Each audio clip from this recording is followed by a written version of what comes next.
Notre pan, Jacques Léo du procès du 28 septembre, annulation de la procédure contre Jean-Louis et compagnie, appel de maître Paul Lazare, qu'on va d'ailleurs avoir dans un instant. Oui. On va la voir. Ce qu'il faut dire, on a parlé tout à l'heure des premières comparutions des accusés. Il s'agit de Toumba Diakité, du capitaine Moussa Dadis Camara, qui ont donc demandé à travers leurs avocats la comparution de certains militaires, en tout cas certains proches de la sphère de décision à l'époque. Et la demande ou les demandes de Toumba Diakité et de ses avocats ont été suivies par le parquet. Ils ont engagé des dossiers contre certaines personnes. Oui. Il s'agit notamment, on a parlé tout à l'heure de Bienvenue Lama, qui est donc, si vous voulez, le patron de la gendarmerie de Conakry, qui a donc été arrêté. La procédure a été contestée par les avocats. Je crois qu'il avait eu gain de cause, mais après, le procureur a relevé encore appel. Donc lui, il reste toujours en détention. Il s'agit donc des nommés Jean-Louis Gbogomou, Thomas Touaro, Georges Oulemou et Jacques Sagno, qui sont aussi détenus et contre qui il y avait des poursuites. Donc des poursuites avaient été engagées. Et là, les avocats ont contesté la procédure. Du côté du tribunal spécial qui s'occupe de cette question, on a estimé qu'il y avait matière à les poursuivre et à les mettre en détention. Les avocats ont relevé appel et devant la cour d'appel, donc la chambre de contrôle, a annulé la décision prise en première instance. Il s'agit donc de cela. Mais est-ce que vont-ils sortir des prisons? Va-t-on abandonner la procédure ou alors le dossier ira-t-il jusqu'à la Cour suprême, puisqu'il y a la possibilité d'aller jusqu'à ce C'est pour voir en cassation, oui, bien évidemment. On va essayer d'un moment à l'autre de joindre l'avocat. Vous avez aussi suivi cette actualité, Alassane Sako. Des questions qu'on se pose, peut-être pourrait-il bénéficier d'une remise en liberté? Parce que moi je me dis si les procédures sont respectées. Un premier cas, ça fait partie du rythme de notre justice. Il ne faut pas s'empresser. Il faut laisser les avocats faire leur boulot, mais en même temps, quand il y a des citations comme ça à comparaître et que on n'essaie pas de suivre le déroulé comme cela doit se faire, moi je me dis, il ne faut pas s'empresser. Il faut prendre toute cette histoire avec méfiance et aussi attendre, parce que la justice, c'est aussi ça, la patience. Sinon, on risque, comme l'a dit, cette mise en garde que Mohamed Mara essaie de faire ce matin à l'endroit des juges, justement, qui ont dans leurs mains toutes ces affaires qui relèvent de la sincérité, qui relèvent aussi de la constance, tout en restant dans la loi. Bien, nous allons partir sur le terrain. Nous avons en direct Mohamed Mara, maître Paul Lazare Bilimou. Les grandes gueules. Allez-y, Mara. Alors, bonjour, maître Bilimou. Bonjour, monsieur Mara. Oui, alors, on apprend donc hier qu'une décision est tombée au niveau de la cour d'appel de Conakry dans l'un des pans de ce dossier des massacres du 28 septembre. 4, je crois, de vos clients ont bénéficié tout simplement d'une relaxe, parce que on parle désormais de faits de prescription. D'abord, est-ce que vous pouvez revenir rapidement sur la genèse de cette affaire? Bien, merci infiniment au groupe Adafo Média qui nous offre vraiment cette opportunité. Quand je dis nous, le pour des avocats, qui est composé de Maître Daniel, Maître Philippe et tant d'autres, et puis moi. Vous vous rappelez que à la suite, dès l'ouverture de ce procès du 20 septembre, ils ont procédé à une certaine dénonciation et beaucoup d'officiers militaires et de la gendarmerie ont été arrêtés. Et c'est à l'issue qu'on voulait du dossier du 20 septembre a été ouvert devant le tribunal de première instance de Tixi. Et vous vous rappelez que dans un premier temps, on avait engagé une procédure en annulation du dossier contre le colonel Bienvenu Lama qui a prospéré. Et le dossier contre M. Jean-Luc Bobo et tant d'autres également a été ouvert et on a engagé également une autre procédure devant la Chambre de contrôle de l'instruction qui a connu une décision hier. Et cette décision est intervenue à la suite d'un appel que nous avons relevé contre l'ordonnance numéro 077 qui a été rendue par le doyen des juges d'instruction. Et ça, c'était un recours par voie d'action, une saisine par voie d'action de la Chambre de contrôle d'instruction. Et dès que nous sommes arrivés, nous avons développé nos moyens sur 2 volets, par voie d'action et par voie d'incident. Et la Chambre de contrôle nous a suivis parce qu'elle a estimé que la procédure qui a été menée n'était pas la bonne procédure, qu'il y a eu violation manifeste de l'article 60 du Code de procédure pénale. Il y a eu violation également des dispositions de l'article 864 et 865 du Code de la même loi du Code de procédure pénale. Donc, elle nous a suivis et elle a annulé purement et simplement le dossier engagé contre M. Jean-Luc Boumou et autres, et les 3 autres, et a ordonné leur remise à liberté immédiate. Bon, ce qui est peut-être marrant dans ces genres de procédures, c'est que le recours du parquet est suspensif. Lorsque le parquet fait le pourvoi, la remise à liberté n'est pas de droit jusqu'à ce que la Cour suprême se prononce. Donc nous attendons pour le moment les 6 jours que le parquet a pour faire le pourvoi. Après le recours, nous allons aller à la Cour suprême se battre encore corps et âme, comme a été le cas dans le dossier de colonel Bienvenu Lama. Et à la suite, on verra qu'est-ce qu'il faut donner. Justement, vous établissez un point intéressant avec le dossier de M. Bienvenu Lama. Concrètement, pour bien comprendre, est-ce que vous voulez dire que les auditions de vos clients ont été obtenues à la suite donc de témoignages qu'on disait comment on appelle ça, sous couvert d'anonymat, mais témoignages même requis en toute illégalité, c'est cela? Bon, nous ne sommes pas encore au fond pour parler d'audition de nos clients, parce que nous sommes limités simplement à la forme.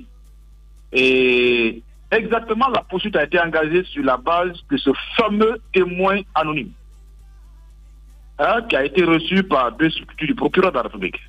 C'est sur la base de ce procès verbal, sur papier volant, que la poursuite où les poursuites ont été engagées. Donc, mais pour le moment, nous ne sommes pas au fond et on est sur la forme. Monsieur Mara, vous êtes juriste, vous savez bien évidemment qu'en matière de procédure, la forme commande le fond. Pour le moment, on n'est pas arrivé au fond. On attend que la Cour suprême, lorsqu'elle sera saisie dans cette présente procédure, se prononce. Alors, sur le cas du colonel Bienvenu, il s'avère qu'il avait bénéficié aussi d'une annulation de la procédure. Est-ce qu'à date, le procureur a amené le dossier devant la Cour suprême et que c'est à ce niveau désormais vous attendez la décision? Oui, il y a eu pourvoi, le parquet a fait le pourvoi et le mardi dernier, on devait avoir d'ailleurs audience, mais malheureusement, au cours de décès, l'audience n'a pas eu lieu. Et le prochain rendez-vous est pris pour le 28. Le 28 mars prochain, on a audience devant la chambre pénale de la Cour suprême de Guinée. Donc, à l'issue de ces audiences, vous espérez que le colonel Bienvenu Lama puisse recouvrer sa liberté? Je suis convaincu que ce pourvoi sera rejeté et le colonel Bienvenu Lama va recouvrer sa liberté. Maître Paul Lazare Bilmou, notre invité par téléphone. En tout cas, merci d'avoir accepté de répondre à nos questions ce matin, maître. Merci infiniment bien et merci au pool d'avocats de ces officiers supérieurs. Bien. Alors, on a écouté, Caps, vous avez écouté maître Paul Lazare Bilmou sur justement ses clients. On parle notamment de Jean-Louis et compagnie qui pourraient Thomas Poirot, Georges Olemou et je disais qu'il s'agit donc d'hommes en uniforme, voilà, de grades différents, oui. Notamment des sieurs Jean-Louis Pogomou, Thomas Poirot, Georges Guémou et Jacques Sagnon. Et puis de cette autre affaire qu'il a également évoquée, de monsieur Bienvenu Lama. Même cas de figure. Oui. Ouais, et donc ça ressort en fait.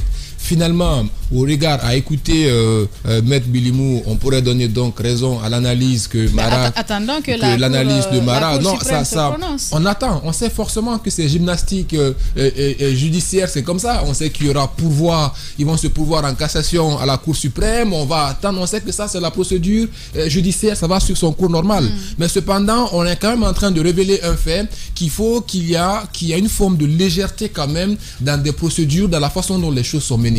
Il faut que si on veut ne pas causer d'autres victimes à la suite de tout ce procès-là, faire les choses de façon normale. Il faut aller en profondeur des choses. Il ne faut pas être donc dans l'émotionnel. Il ne faut pas vouloir organiser un procès pour organiser justement un procès. Donc il faut faire justement attention par rapport à ces différents faits-là. Donc il faut faire de sorte que le droit puisse être dit et il faut respecter les procédures à la matière. Et donc en fin de compte, force doit tout simplement rester à la loi. Allez-y Daouda rapidement. Oui, on ne dira pas mieux que les prédécesseurs.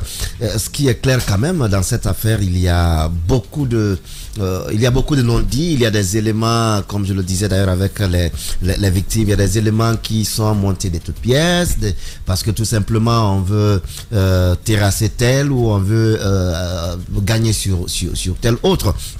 Tout cela, il y a des noms qui sont cités, mais il faut quand même saluer cette procédure avec notre justice qui, peu à peu, est en train de